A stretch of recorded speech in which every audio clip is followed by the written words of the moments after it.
Hi, I'm Sheila Averbuch. I was going to do a year-end blog post talking about my favorite middle grade books of 2015, but I think I'm going to try to do it as a video blog instead, and let's see how that works.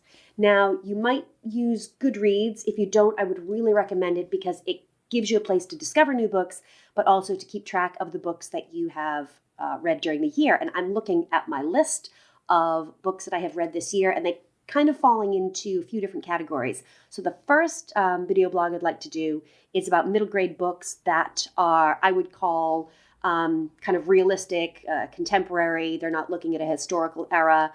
They're just good, solid middle grade books for readers who might be or have a reading age of like 9 to 12 or 13. The first one is super special. It's called Rain, Rain.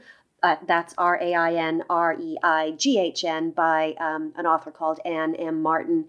And if you liked Curious Incident of the Dog in the Nighttime, you will like this book. It is a heartbreaker. It involves a dog. It involves a young girl who has, I think, got Asperger's or autism, but she's on the spectrum anyway. And she is enchanted by and obsessed with homonyms, words that sound the same. And her dog is called Rain. And it's a really good day for her when she can find a triple homonym like CCC. And it's a story of what happens to this girl and her dog. Oh, it's a heartbreaker. Really, really good one. The next one on my list is called Wild Girls by Pat Murphy. It's set, I think, in the 1970s, but it reads very much like a contemporary story about a young girl who's new to town. I think it's set in California. And she meets a girl who already lives there whose dad is a science fiction writer. And these two girls team up and they call themselves the Wild Girls. And they write stories together. And it's about discovering what the power of stories can do. It's an awesome book. Next one on my list is called Goodbye Stranger by Rebecca Stead, probably best known for her Newbery Award-winning book, When You Reach Me, which had a little bit of sci-fi in it. This is very much a contemporary story, upper end of middle grade. Our protagonists are all in 7th grade, which in Scotland, I guess, would be first year in secondary school, but all just about age 13, going on 14, discovering relationships and the complexities that involves. And the story centers around 3 friends who will stay friends no matter what. So you have that confidence as a reader that this 3-way friendship isn't going to dissolve no matter what middle school throws at them. And it throws a lot of stuff at them. Interesting look at how social media and sharing pictures from phones can lead to all kinds of trouble.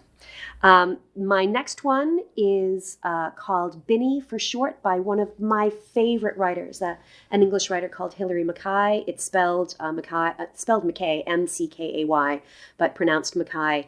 It's the first in the BINNY series. Now, Hilary excels at writing domestic observational comedy. It's sad because the BINNY's family has moved into different circumstances since her father died.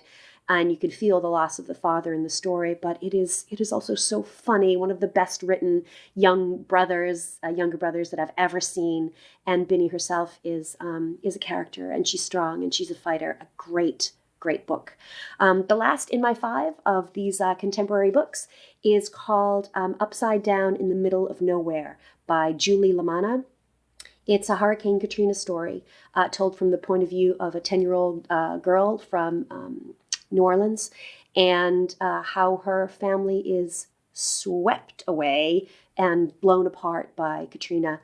Oh gosh, this book, it is really unforgettable. It's a story of survival. It's a story of how a 10-year-old girl's perceptions of what's happening might not, she might get the wrong impression about what's going on and the people who are trying to help her. But yeah, she's a fighter and a heck of a character. So those are my 5. Just again, they are Rain, Rain, Wild Girls, Goodbye Stranger, BINNY for short, and Upside Down in the Middle of Nowhere. That's it for now. I hope you liked my part 1 of my best reads from 2015. I'm Sheila Averbuch and hope to see you again. Don't forget to subscribe if you'd like to get more of these videos. Bye-bye.